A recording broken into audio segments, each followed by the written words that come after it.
Hey y'all, happy Monday. So this week we're picking up where we left off talking about Abraham and identity. That's we're finally in this, I don't know, maybe last part of identity. But the calling of Abraham and the change that happens when God calls us, when we submit to him, when we become his. And so Friday we read a lot of scripture. We read Genesis 17, where God renews or reminds, or in Genesis 17, where Abraham cuts covenant with God. This is after Ishmael. This is after Abraham and Sarah tried to figure it out on their own. And there was a name change. And that's what we're going to dig into a little bit this week, and what the name change meant. So we know, if you've been in church or a Bible study, stories and accounts in the Old Testament for any length of time, that Abraham was not always Abraham. He started out as Abram, and that his wife Sarah was not always Sarah. She started out as Sarai.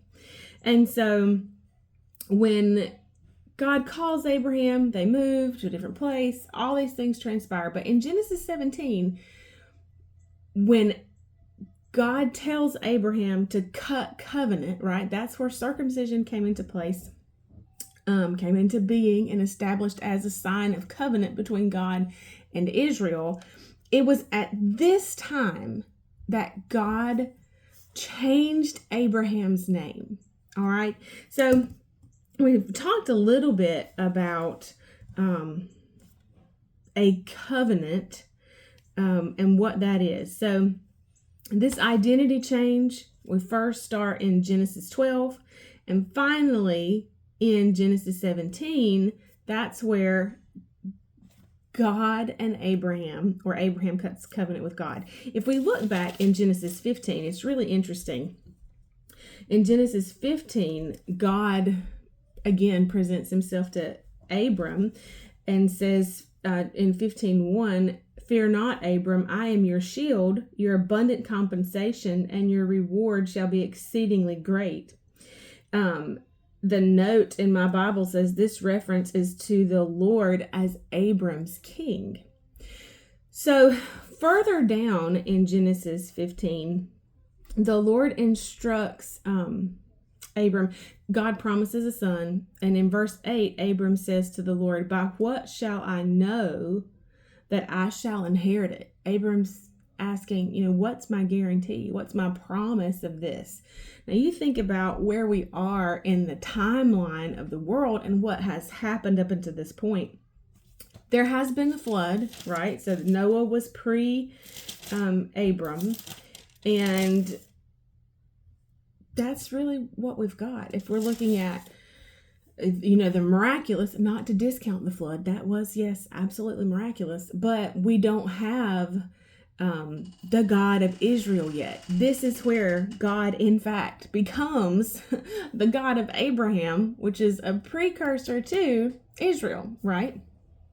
Because Jacob was Israel. That's what God changed his name to. So Jacob was Isaac's son. Isaac was Abraham's son. So this is where we first set the ground for God's chosen people, Israel, because they came from Abraham. So at this point, Abram is still Abram, and he says, "How am I going to know?" And the Lord gives him these instructions. This is Genesis 15:9. He says, "And he said to him, Bring to me a heifer 3 years old, a she-goat 3 years old, and a ram 3 years old, a turtle dove, and a young pigeon. And he brought these all and cut them down the middle into halves and laid each half opposite the other. But the birds he did not divide. When the sun was setting, a deep sleep overcame Abram, and a horror oppressed him. And God said to Abram, Know positively that your descendants will be strangers dwelling as temporary residents in a land that is not theirs, Egypt. And they will be slaves there and will be afflicted and oppressed for 400 years. And I will bring judgment on that nation whom they will serve, and after they will come out with great possessions. And you shall go to your fathers in peace, and you'll be buried at a good old age. And in the 4th generation, your descendants shall come back here to Canaan, for the iniquity of the Amorites is not yet fully complete. That's a separate, we can talk about that one too. But in 17, it says, when the sun had gone down and a thick darkness had come on, behold, a smoking oven and a flaming torch passed between those pieces. So remember, he's talking about animals. And on the same day, the Lord made covenant, promise, pledge with Abram, saying, to your descendants I have given this land.